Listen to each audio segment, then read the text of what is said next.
በስም አብ ወወልድ ወመንፈስ ቅዱስ አሐዱ አምላክ አሜን። እንኳን ለጻድቁ አቡነ ሀብተ ማርያም ወርሃዊ መታሰቢያ በዓል እንደዚሁም በዚህች ዕለት ታስበው ለሚውሉ ቅዱሳን ዓመታዊና ወርሃዊ በዓላቸው በሰላምና በጤና አደረሳችሁ አደረሰን። የተወደዳችሁ የልዑል እግዚአብሔር ቤተሰቦች፣ የቻናላችን ተከታታዮች እግዚአብሔር አምላካችን ቢወድና ቢፈቅድ ሐምሌ 26 በዚህች ዕለት የጻድቁ አባታችን የአቡነ ሀብተ ማርያምን ዜና ገድል ድንቅ ተአምራቱንና የዕለቱን ስንክሳር እንደሚከተለው እናሰማለን። ይህንንም የጸሎት መርሃ ግብር ከወደዳችሁት ቪዲዮውን ላይክ በማድረግ ኮሜንት ላይም በመግባት 3 ጊዜ አሜን እያላችሁ በመጻፍ አገልግሎታችንን ታበረታቱ ዘንድ በልዑል አምላካችን ስም እናሳስባለን። ከጅማሬያችን እስከ ፍጻሜያችንም ድረስ ልዑል አምላካችን በመካከላችን ይሁን። ማስተዋልና ጥበብንም ያድለን። የጻድቁን በረከትና ረድኤት ከሁላችን ጋር ይሁን ለዘላለሙ አሜን። አንድ አምላክ በሚሆኑ በሦስቱ ስም አምነን ንዑድ ክቡር የሚሆን የአቡነ ሀብተ ማርያም በዕለተ ሰንበተ ክርስቲያን በእሁድ ቀን የሚጸለይ ዜና ገድሉን ማንበብ እንጀምራለን። ልመናው ክብሩ ከሁላችን ከሕዝበ ክርስቲያን ጋር ለዘላለሙ ጸንቶ ይኑር አሜን።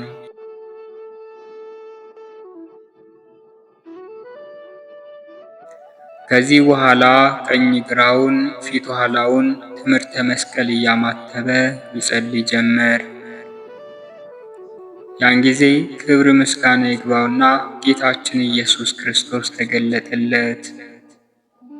ከጌታም ጋር ሚካኤልና ገብርኤል ተገለጡለት። ጌታችን ኢየሱስ ክርስቶስ አቡነ ሀብተ ማርያምን የቆምክበትን ቦታ ምስራቁን፣ ምዕራቡን፣ ሰሜኑን፣ ደቡቡን ንዑሳን ማዕዘኑን ባርካለው። አባ ሀብተ ማርያምም ጌታችን እንዳዘዘው አደረገ። ባማተበም ጊዜ በትይዩ ቆመው 3 አጋንንት ለአባታችን ታዩት። ከኖህ ዘመን ከተደረገው ከማያህ ተርፈን ብዙ ዘመን ከኖርም በኋላ እኛ ካንተ ምን ጸብ አለን ብለው አሰምተው ጮኹ። ዛሬም ታጠፋን ዘንድ መጣህን? ማን እንደሆን ካውቀንሃል። ቅዱስ የእግዚአብሔር ሰው ሀብተ ማርያም አይደለህምን? አሉት። በሰው ላይ የምታደርጉትን ብልሃታችሁን ንገሩኝ በላቸው እንጂ ምንም እነዚህ አጋንንት የዘመዶች ጠላቶች ሲሆኑ ጌታ ወዳጅ ሀብተ ማርያም ሆይ ከእነዚህ ከአጋንንት ጩኸት የተነሳ አትፍራ ብሎ አጸናው። ያን ጊዜ አባታችን አቡነ ሀብተ ማርያም ከአጋንንቱ ጩኸት ድምፅ የተነሳ ፈርቶ ነበር።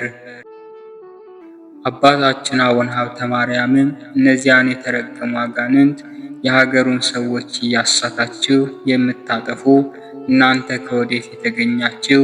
ክፋታችሁስ ምንድን ነው? አላቸው።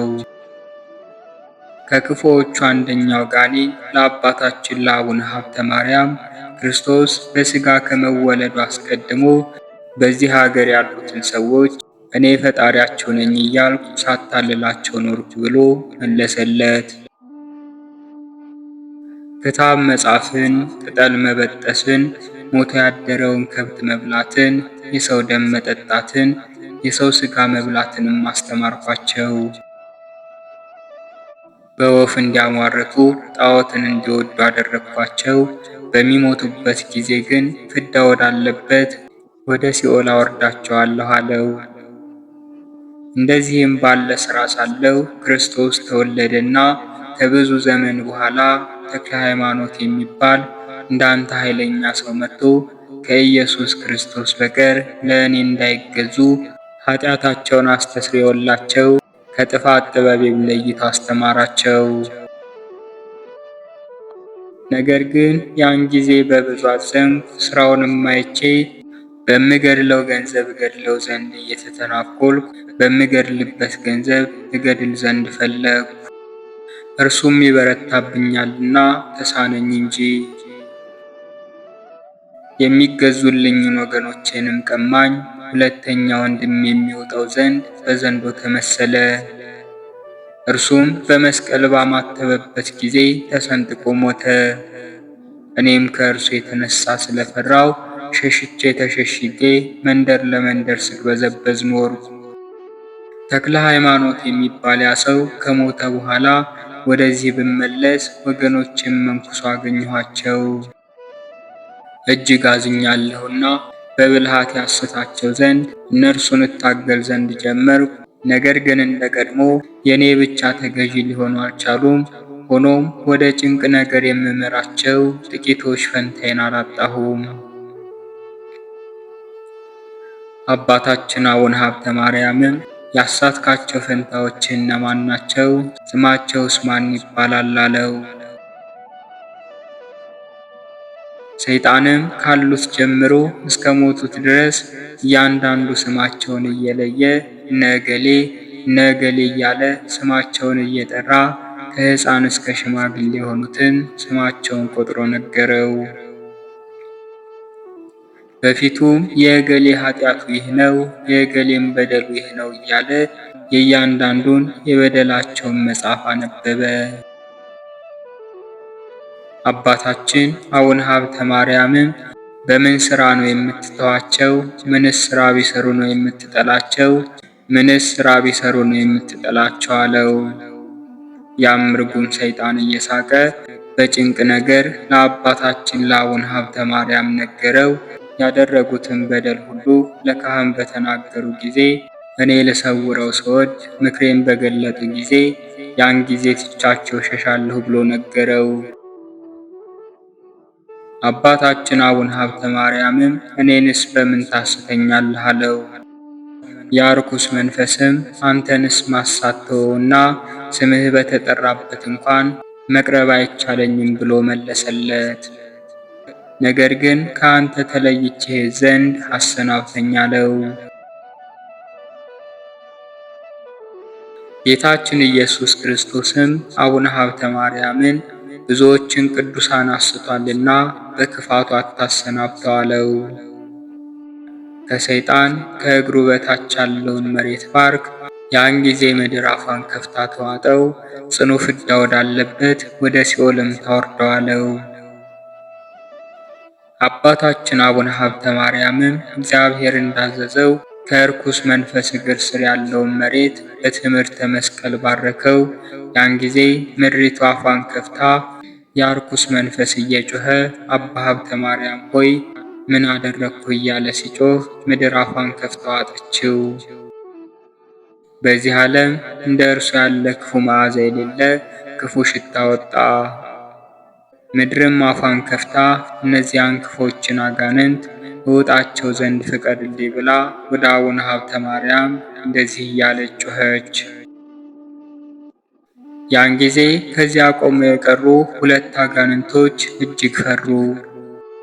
ከስልጣኑ የተነሳ እሳት ከቦናልና ወዮልን፣ ወዴት እንሄዳለን እያሉ በአብይ ቃል እንደዚህ እያሉ ጮኹ። ከእነርሱ አንዱ ክንፍ ያለው እባብ ሆኖ ወደ አየር በበረረ ጊዜ መላእክት በእሳት መንኮራኩር ራሱን ቢቀጠቅጡት አፏን ወደ ከፈተች ምድር ወደቀና እንደ ጓደኛው ወደ ሲኦል ወረደ።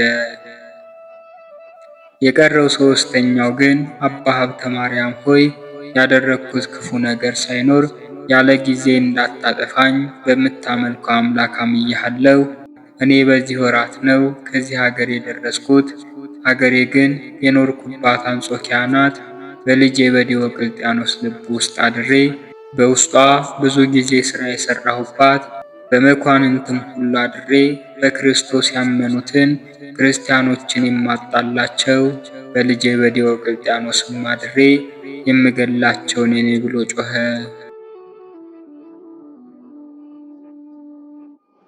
ከእነርሱም ዘንድ ወደ ሌላ ሀገር ሄጄ 47,000 ሰማዕታትን አስገድዬ 9,000 ሰማዕታትን አሳሰርኩ። ቆስጠንጢኖስ የሚባል ደግ ንጉሥ በነገሰ ጊዜ ክርስቲያኖችን ከእስር ቤት አውጥቶ ፈጽሞ አከበራቸው። እኔን ግን አዋረደኝ። ከዚያ ጊዜ ጀምሮ ጤና አላገኘሁም። ልጄ ዲዮቅልጥያኖስ ከሞተ በኋላ ከቆስጠንጢኖስ ንጉሥ ክብር የተነሳ መውጫና መግቢያ አጥቼ መከራ እየተቀበልኩ ስቅበዘበዝ ሳለሁ ያን ጊዜ ለምን ሥራ ትፈታለህ? ሥራህን ታስተምራቸው ዘንድ ወደ ኢትዮጵያ ሀገር ሂድ የሚል ቃል ከጌታዬ ከዲያብሎስ ቃል መጣ፣ ተነገረኝ። እንደምታየኝም ወደዚህ ሀገር መጣሁ አለው። አሁንም እንዳየኋቸው እንደ ወንድሞቼ ዛሬ እንዳታጠፋኝ ስለ እግዚአብሔር ይቅር ብለህ ተወኝ። ይህ ሰው አስቀድሞ ከነበሩ ቅዱሳን ለይቶ መከራ አጽንቶብኛልና ልጄ ዲዮቅልጥያኖስ ሆይ ታድነኝ ዘንድ ወዴት ሄድክ? እያለ አለቀሰ።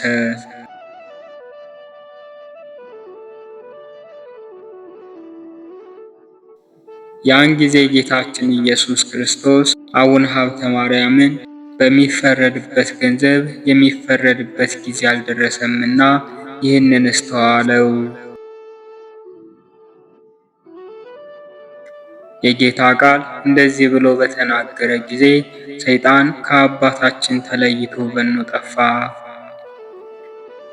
ምድርም እነዚያን አጋንንት ለማስጠም ከተከፈተች በኋላ እንደ ቀድሞዋ ተስተካከለች። ዳግመኛም ጌታችን መድኃኒታችን ኢየሱስ ክርስቶስ አባታችን አቡነ ሀብተ ማርያምን ወዳጄ ሀብተ ማርያም ሆይ እነሆ ከድካምህ ወደ እረፍት የምትሄድበት ቀኑ ደረሰ፣ ደስታህም እንደ ሸማ ተዘረጋ። ና ወደ ደብረ ሊባኖስ ውረድ፣ በዚያም ትቀበር ዘንድ አጽምህም ከዚያ ከተቀበሩት ከቅዱሳን አጽም ጋር ትጨመር ዘንድ ወዳጄ ተክለ ሃይማኖት ስለ አንተ አጽም አጥብቆ ለምኖኛልና የአንተ አጽምና የእርሱ አጽም በደብረ ሊባኖስ ዳግመኛ በክብር እስከምትነሳ ድረስ በዚያ ይሆናል አለው። ይህንንም ካለው በኋላ ጌታችን መድኃኒታችን ኢየሱስ ክርስቶስ ወደ ሰማይ በታላቅ ክብርና ምስጋና አረገ። አባታችንም ከዚያ ከነበረበት ቦታ ተነስቶ ወጥቶ ወደ ደብረ ሊባኖስ ደርሶ ሳለ በደብረ ሊባኖስ ድብቅ ነገር ተገለጸለት። ከዕለታት በአንድ ቀን አንዲት ወፍ በፊት ለፊቱ ተቀምጣ ጮኻ አለቀሰች። አባታችንም ስለ ወፏ ጩኸትና ስለ ለቅሷ በጣም አለቀሰ። ከእርሱ ጋር ያሉ መነኮሳትም አባታችን ሆይ ለምን ታለቅሳለህ? አሉት። እርሱም ያቸው ወፍ ዛሬ አንቄ የሚባል አሞራ መጥቶ ጫጩቶቼን ገድሎ በልቷቸው ቤቴንም አፍርሶብኝ ሄደ። አሁን ዳግመኛ መጥቶ እኔን እንዳይበላኝ ብዬ ፈርቻ አለቅሳለሁ ስላለች ወንድሞቼ ሆይ የማለቅሰው ስለዚህ ነው አላቸው። ይህንንም ሰምተው ወንድሞች መነኮሳት አብረው ታለቀሱ። ምክንያቱም ከፊታቸው ወፏ እጅግ አምርራና አዝና ትጮህ ነበርና። አባ ሀብተ ማርያምም እግዚአብሔር ይጠብቅሽ ብሎ በእግዚአብሔር ፈቃድ አጽንቷት ሄደ።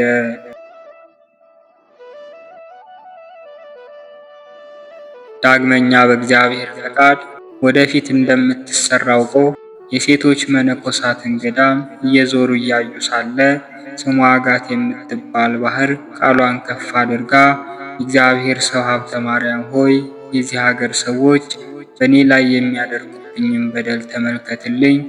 ሌሊት በእኔ በባህር ውስጥ ቆመው በሚያድሩ ቅዱሳን ደም ተቀድሼ አድራለሁ። በሐብል ጀርባቸውንና መላ አካላቸውን ይገርፋሉ፣ በእሾህም ሰውነታቸውን እየገረፉ የእሳት ቃጠሎ አስመስለው ደማቸውን ሲያፈሱ ያድራሉ። በቀን ግን ኃጢአተኛ ሰዎች ወደ እኔ መጥተው በልብሳቸው በሰውነታቸው ያለውን ወንዶችም ሴቶችም የዘሞት ስዕበኑን ሲያጥቡብኝ ይረክሳለሁና አባ እነዚህን ኃጥአን ከእኔ ዘንድ እንዲወገዱልኝና ጻድቃን ብቻ ወደ እኔ እንዲሰበሰቡ ጸሎት አድርግልኝ አለችው። ሄኖክ ባሕረ ናጌብን ቃል በቃል እንዳናገረ አባታችንም አጋት ባህርን እንደዚያው ካናገራት በኋላ የባህር ቃሏን ሰምቶ ለልጆቹ ነገራቸው። ልጆቹም ሰምተው በጣም አደነቁ። አባታችን ግን እግዚአብሔር ፍርድ እስከሚደርስ ድረስ ባህርን ዝም በይ አላት። ዳግመኛም ሌላ ባህር እንደዚህ ስትል ሰማ። ቅዱስ ሆይ ፍረድልኝ፣ አንድ ታላቅ ዘንዶ የሀገሩ ሰዎች ያለ እውቀት የሚያመልኩት ሁልጊዜ እየመጣ ከእኔ ሲጠጣ በጣም አዝናለሁ ብላ ለአባታችን ስትናገር ከጌታችን ከኢየሱስ ክርስቶስ ቃል ከሰማይ እንደዚህ ሲል መጣ። እርሱንም እኔ ፈጥሬዋለሁ፣ አንቺንም እኔ ፈጥሬሻለሁና ፍዳውን የምከፍልበት ጊዜ አልደረሰምና እስከዚያ ድረስ ታገሽ የሚል ቃል ተሰማ። ያን ጊዜም በእግዚአብሔር ትእዛዝ ባህር ከጩኸቷ ዝም አለች። ለአባታችን ግን በሀገረ ዕቃው ይኖር እንደነበረው እንደ አባ መቃርስ ሁሉ ምግባርና የተሰወረውን ሁሉ እንዲያውቅ እግዚአብሔር ጸጋ ስለሰጠው የሰውን ኃጢአት የእያንዳንዱን የተደበቀውን ሁሉ ያውቅ ነበር። አንዳንድ ካህናትም ወደ መቅደስ ገብተው መሥዋዕት ማሳረግ የማይገባቸውን መላእክቶች እንደሚያስወጧቸው አይቶ ሥራቸውን ሁሉ ለሚታመኑትና ለሚከተሉት ሁሉ ይነግራቸው ነበር። አባታችንም አቡነ ሀብተ ማርያም ከጾምና ከትህርምት ብዛት የተነሳ በደከመ ጊዜ በባህር ውስጥ መቆም ተሳነው። በባህር ውስጥም በመቆም ፈንታ ውሃውን በእንስራ እየሞላ አራቱን ወንጌል እያነበበ በጠዋትም በማታም ይጠመቅ ነበር። ቄሱ አንድ ጊዜ በአብ ስም አጠምቃለሁ፣ በወልድ ስም አጠምቃለሁ፣ በመንፈስ ቅዱስ ስም አጠምቃለሁ እያለ ባጠመቀው ጊዜ መንፈስ ቅዱስ ወርዶ በአባታችን ያድር ነበር። ተለይቶት ሳይሆን መገለጡን ሥራ መስራቱን ለመናገር ነው። የተጠመቀበትን ውሃ መሬት ሳይደርስ መላእክት በክንፋቸው ተቀብለው ሀብተ ማርያም የተጠመቀበትን ውሃ አንስተው ወደ ላይ ያሳርጉት ነበር። ዳግመኛም ያ ውሃ ከሰማይ ወርዶ በአቡነ ሀብተ ማርያም ላይ ባካፋ ጊዜ የደረቀችውን መላዋን መሬት ሁሉ ያለመልማት ነበር። ነቢዩ ዳዊት የአዳም ልጆች በአንተ ያምናሉ፣ ከቤት በተገኘ ጠል ይረካሉ፣ ከደስታ ወንዝ የተገኘውን ውሃ ታጠጣቸዋለህ እንዳለ የጻድቃን የዘወትር ሥራቸው እንደዚህ ነውና። ከዕለታትም በአንድ ቀን በነሐሴ 24 የአቡነ ተክለ ሃይማኖት መታሰቢያ በዓል የብዙ ጻድቃን ስውራኖች በብርሃን ሰረገላ ተጭነው መጥተው ቅዱስ በሆነች ቦታ በአባታችን በአቡነ ተክለ ሃይማኖት መካነ መቃብር በተሰራው ቤተ ክርስቲያን ቁርባንን ሲቀበሉ አየ። ከዚህም በኋላ ዕለተ ሞቱ በደረሰ ጊዜ ለሞቱ ምክንያት የሚሆን ቸነፈር ያዘው። መድኃኔ ዓለም አምላካችን በአብይ ምስጋና ወደ እርሱ መጥቶ ሰላም ላንተ ይሁን ወዳጄ ሀብተ ማርያም ሆይ፣ ዛሬ ግን ወደ አንተ የመጣሁት ከድካም ወደ ረፍት ወስድ ዘንድ ነው። 7 የጽድቅ የክብር አክሊሎችን አዘጋጅቼልሃለሁ። አንደኛ ስለ ንጹሕ ድንግልና፣ ሁለተኛ ዓለምንና በውስጡ ያለውን ንቀህ በመኖር፣ ሶስተኛ ስለ ፍጹም ምንኩስና፣ አራተኛ ዘወትር አራቱን ወንጌላትን በማንበብህ በመጸለይ ስለ እኔ ምክንያት፣ አምስተኛ በረሃብ፣ ስድስተኛ በጾም ስለተጋደልክ፣ ሰባተኛ በልብህ ቂምና ጥላቻን ትዕቢትን ትምክትን ባለማሳደርህና በልብህ ውስጥ ባለማስቀመጥህ ስለ ንጹሕ ተልእኮ ክህነትህ ስለ ምዑዝ ዕጣንህና ስለ ንጹሕ መሥዋዕትህ ነው። እነዚህ 7ቱን አክሊላትም እያንዳንዳቸው ባለ 15 ኅብርና ጌጥ ያላቸው ናቸው። አህጉረ ገነትም በውስጧ 500 የወርቅ አምዶች አለው። ትገባበት ዘንድ አንተና እንዳንተ ላሉ ወዳጆች የሚገቡበት ቤት እሰጥሃለሁ። በምሰጥህም ቤት መታሰቢያህን ያደረገ በጸሎትህ የተማጸነ ይገባል። የወርቅ ጫማን፣ የእሳት መስቀልን፣ የብርሃን ልብስን፣ ድብቅ መናን እሰጥሃለሁ አለው። መድኃኔ ዓለምም ይህንን ቃል ኪዳን ሲሰጠው 99ኙ ነገደ መላእክት በየሥርዓታቸው መጥተው ቆሙ። ወዳጃችን አባ ሀብተ ማርያም ሆይ ሰላም ላንተ ይሁን። ዛሬስ በዝማሬና በማህሌት ከፀሐይና ከጨረቃ ከከዋክብትም 7 እጅ ወደምታበራ ወደ ሰማያዊት ሀገር እንወስድ ዘንድ መጥተናልና ደስ ይበልህ አሉት። ቅዱስ አባታችን አቡነ ሀብተ ማርያምም ለእግዚአብሔር በሰማያት ምስጋና ይሁን፣ በምድርም የሰውን ልጅ ለወደደውና ላፈቀረው ብሎ አመሰገነ። ይህንንም ባለ ጊዜ አምላክ በሦስትነቱ ተገልጾ ታየው። ከዮሐንስ መጥምቅ ጎን ቀጥላ ያለችውና ከፀሐይ እጥፍ እጅ የበለጠ የምታበራውን ሀገር እንድሰጥህ እነሆ በማይሻር ቃል የማልኩልህ አለው። እውነት እውነት እልሃለሁ መታሰቢያህንም ያደረገ ስምህንም የጠራ ለቤተ ክርስቲያንም ዕጣን የሰጠ ወይንም ዘቢብ የሰጠ ወይንም መብራት የሰጠ ከአንተ ጋር ይኖራል። 4 ወንጌልንም ታነብ ስለነበር ለእያንዳንዱም የወንጌል ቃል ፍሬህን 1000 አደረግኩልህ። ይህንን ቃል ኪዳን ላመኑ ልጆችህና መታሰቢያህን ለሚያደርጉ ሁሉ ማየ ጸሎቱን ለሚጠመቁ ለሚያነቡ ለሚያስነብቡ ይህንን ቃል ኪዳን ሰጥቻለሁ አለው። ይህንንም ካለው በኋላ ጌታችን አፉን 3 ጊዜ ሳመው። ያን ጊዜ ከመድኃኔ ዓለም ጣዕም ፍቅር የተነሳ ነፍሱ ከሥጋው ተለየች። ጌታችንም ተቀብሎ አቀፋት፣ ከእርሱም ጋር ወደ ሰማይ አሳረጋት። ያን ጊዜም በቅዱሳን ሰራዊተ መላእክት ዘንድ ታላቅ እልልታና ብዙ ደስታ ሆነ። በሰማያዊ መላእክት በምድራውያን ስውራን ቅዱሳን ዘንድ ታላቅ ደስታ ሆነ።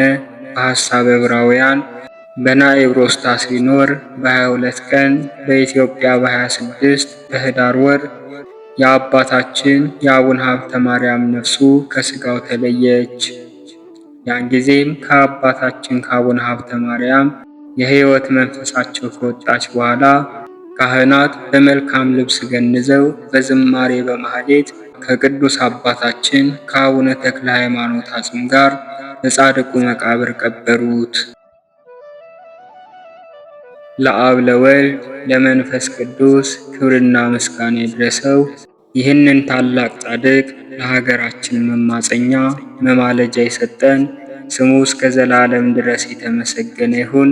የጻድቁ የአቡነ ሀብተ ማርያም ጸሎቱ ረድኤቱ እርሳቸውን ከተማጸናቸው ጋር ለዘላለሙ ይኑር አሜን።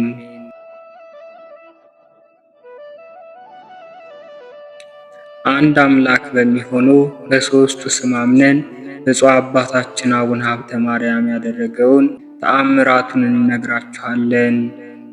ደመናው ክብሩ በሁላችን በሕዝበ ክርስቲያን ይደርብን ለዘላለሙ አሜን። በዚህ ቦታ የተሰበሰባችሁ ወንድሞቼ ሆይ እኔ የምነግራችሁን አባታችን አቡነ ሀብተ ማርያም ያደረገውን ድንቅ ሥራውን ስሙ። ከብዙ ልጆቹና ከነሚስቱ ጋር ቸነፈር በሚባል በሽታ የታመመ አንድ ባለጸጋ ነበር። ከዚያ ሰው ከልጆቹ አንዱ በገባው በሽታ ሞቶ ነበር። በዚያችም ወራት በደብረ ሊባኖስ የሚኖር አንድ ዲያቆን ነበር። ይኸውም ዲያቆን የአቡነ ሀብተ ማርያም ተአምርን ያውቅ ነበርና ከአባታችን መሬት የእምነቱን አፈር ይዞ ከነ ልጆቹ ከነ ሚስቱ ወደ ታመመው ሰው ቤት ሄዶ የእምነቱን መሬት ለሰውየው ሰጠውና በውሃ በጥብጠው እየጠጡ እየተቀቡ ልጆቹም ሚስቱም ሰውየውም ከዚያ ከቸነፈር በሽታ ሁሉም በፍጥነት ዳኑ። ለዘላለሙ ልመናው ክብሩ ይደርብንና ተአምራቱን የሰማን እኛንም አቡነ ሀብተ ማርያም እንደዚሁ በነፍስ በሥጋ ያድነን አሜን። በወርሃ ሐምሌ በ26ኛው ቀን የሚነበብ የስንክሳር መጽሐፍ። አንድ አምላክ በሆነ በአብ በወልድ በመንፈስ ቅዱስ ስም ሐምሌ 26 በዚች ቀን መልካም ሽምግልና የነበረው የእመቤታችን የድንግል ማርያም እጮኛዋ ድካሟን ለመሳተፍ ክብር ይግባውና ለጌታችንም አሳዳጊው ለመሆን የተገባው ጻድቁ ዮሴፍ አረፈ። እርሱም እመቤታችንን በእርሱ ዘንድ ካስጠብቋት ጀምሮ በሁሉ ነገር ያገለግላት ነበር። በመከራዋም ሁሉ አልተለያትም ነበር። በወለደችም ጊዜ በቤተልሔም ከእርሷ ጋር ነበር። ወደ ግብፅም በተሰደደች ጊዜ ከእርሷ ጋር ብዙ መከራ ደረሰበት። ከዚህም ዓለም የሚለይበት ጊዜው በደረሰ ጊዜ ወንዶችና ሴቶች ልጆቹን ተሰናበታቸው። እጆቹንም ዘርግቶ ነፍሱን በእግዚአብሔር እጅ ሰጠ፣ የዘላለምንም ሕይወት ወረሰ። ባረፈበትም ጊዜ ጌታችን ወደ እርሱ መጥቶ እጆቹን በላዩ ላይ ጫነ። ለሥጋውም መፍረስና መበስበስ እንዳያገኘው ኃይልን ሰጠው። በአባቱ በያዕቆብም መቃብር አኖሩት። ዕረፍቱም ክብር ይግባውና ከጌታችን ከኢየሱስ ክርስቶስ ሥጋዌ በ16 ዓመት ነው። በረከቱ ከእኛ ጋር ትሁን ለዘላለሙ አሜን። በዚህችም ቀን ከአባቶች ሊቃነ ጳጳሳት ቁጥር ውስጥ የሆነው የእስክንድርያ ሊቀ ጳጳሳት ቅዱስ ጢሞቴዎስ አረፈ። በተሾመ ጊዜም የክርስቶስን መንጋዎች ከአርዮስ ከመቅዶኒዎስና ከሰባሌዎስ ተኩላዎች ጠበቀ። ይህም አባት በተሾመ በ6ኛው ዓመት ለክርስቲያን ወገኖች ደግ የሆነ ቴዎዶሲዮስ ነገሰ። በዚያችም ዓመት ክብር ይግባውና ስለ ዮሐንዮስ በቁስጥንጥንያ የተሰበሰቡ የ150 ቅዱሳን ኤጲስቆጶሳት ጉባኤ ተደረገ። ይህም አባት ጢሞቴዎስ ሊቀ ጉባኤ ሆኖ መቅዶኒዎስንና ሰባሌዎስን አቦሊናሪዎስንም ተከራከራቸው። እርሱም ረታቸው፣ አሳፈራቸውም። እነሆ የክህደታቸውንም የክርክራቸውንም ነገር የካቲት 1 ቀን ላይ ጽፈናል። ከዚህም በኋላ ይህ አባት በሹመቱ ዘመን አብያተ ክርስቲያናትን በማነጽና በሚገባውም ሥራ ሁሉ በእድሳታቸውም ማሰበ ለመጻተኞችን ቤቶችን ሰራላቸው። መንጋዎቹንም ሁልጊዜ ያስተምራቸው ነበር። በመልካም ዕውቀቱና በትምህርቱ ጣዕም ሁልጊዜ በማስረዳቱ በቀናች ሃይማኖት አጸናቸው። ከአርዮስና ከመቅዶኒዎስ ወገኖችም ብዙዎችን መልሶ ክብር ይግባውና የጌታችን የኢየሱስ ክርስቶስ ወደሆነች የቀናች ሃይማኖት አስገባቸው። በወንጌላዊ ማርቆስ መንበርም ላይ 9 ዓመት ተኩል ኖረ። ከዚያም በኋላ በሰላም አረፈ። ለእግዚአብሔር ምስጋና ይሁን፣ እኛንም በጸሎቱ ይማረን፣ በረከቱም ከእኛ ጋር ትኑር ለዘላለሙ አሜን።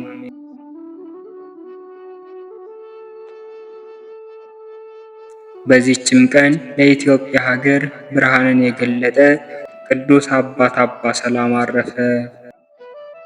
ስሙ ሜሮጴዎስ የሚባል የጥበበኞች አለቃ አንድ ሰው ወደ ህንድ አገር ሊያልፍ ወዶ ከጢሮስ ሀገር መጣ። ከእርሱም ጋር ከዘመዶች ወገን የሆኑ 2 ብላቴኖች ነበሩ። የአንደኛው ስሙ ፍሬምናጦስ፣ የሁለተኛውም ኤዴሲዮስ ይባላል። ሲድራኮስ የሚሉትም አሉ። በኢትዮጵያ በኩል ወዳለው ወደ አፍሪካ ባህር ወደብ ደረሱ። ልቡ የተመኘችውን የኢትዮጵያን ሀገር መልካምነቷን ሁሉ ተመለከተ። ከዚህም በኋላ በድንገት ወንበዴዎች ተነስተው በመርከብ ካሉት ሁሉ ጋር ገደሉት። እነዚህ 2 ልጆች ግን ተረፉ። የሀገሩ ሰዎችም አገኟቸው። ወደ ንጉሥም ወስደው አንድ እጅ መንሻ አድርገው እነርሱን ሰጡት። ንጉሡም ተቀበላቸው። ከጥቂት ቀኖች በኋላም ንጉሥ ኤዴሲዮስን በፊቱ የሚቆም ጋሻ ጃግሬ አድርጎ ሾመው። ፍሬምናጦስን ግን በገንዘቡ ሁሉ ላይ በጅሮንድ አድርጎ ሾመው። ይህም ንጉሥ የአብርሃና የአጽብሃ አባታቸው ስሙ አይዛና የተባለው ነበር። እነርሱም ሕፃናት ሳሉ አረፈ።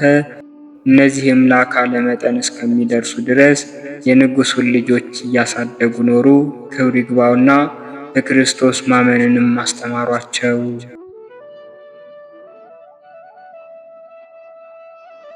የንጉሡም ልጆች አድገው በነገሱ ጊዜ ኤዴሲዮስ ወደ አገሩ ተመለሰ። ፍሬምናጦስ ግን ወደ ግብፅ ሄደ። ወደ እስክንድርያው ሊቀ ጳጳሳት ወደ አባ አትናቴዎስም ደረሰ። የደረሰበትንም ሁሉ ነገረው። ስለ ኢትዮጵያውያንም ሃይማኖት ጳጳስ ሳይኖራቸው ክብር ይግባውና በጌታችን በኢየሱስ ክርስቶስ እንዴት እንዳመኑ ነገረው። አባ አትናቴዎስም በሰማ ጊዜ እጅግ አደነቀ። ፍሬምናጦስንም የነጻ ሕዝብ አገር ለሆነችው ለኢትዮጵያ አገር ጳጳስ ይሆን ዘንድ ግድ አለው። ኤጲስቆጶስነትንም ሾመው። ከታላቅ አክብሮት ጋር ላከው። በአብርሃና በአጽብሃ ዘመነ መንግስትም ወደ ኢትዮጵያ በደረሰ ጊዜ በክብር ተቀበሉት። በኢትዮጵያ ሀገሮች ሁሉ የቀናች ሃይማኖትን ሰበከ፣ አስተማረም። ክብር ይግባውና ክርስቶስን የጌትነቱን ብርሃን በሁሉ ሀገሮች ገለጠ። ስለዚህም ብርሃንን ገላጭ ሰላማ ተባለ። ሁሉንም አስተካክሎ በሰላም አረፈ። ለእግዚአብሔር ምስጋና ይሁን። እኛንም በዚህ አባት ጸሎት ይማረን፣ በረከቱም ከእኛ ጋር ትኑር ለዘላለሙ አሜን። በዚህችም ቀን የአባ ሮዳስና የሳሙኤል መታሰቢያቸው ነው። በረከታቸውም ከእኛ ጋር ትኑር ለዘላለሙ አሜን። አነሳስቶ ላስጀመረን አስጀምሮም ላስፈጸመን ለልዑል አምላካችን ምስጋና ይሁን። የጻድቁ አባታችን የአቡነ ሀብተ ማርያምም ረድኤት በረከቱ ከእኛ ጋር ይሁን። የጻድቃን የሰማዕታትም ጸሎታቸው ትርዳን ለዘላለሙ አሜን። ወስብሐት ለእግዚአብሔር ወለወላዲቱ ድንግል ወለመስቀሉ ክቡር። ይቆየን።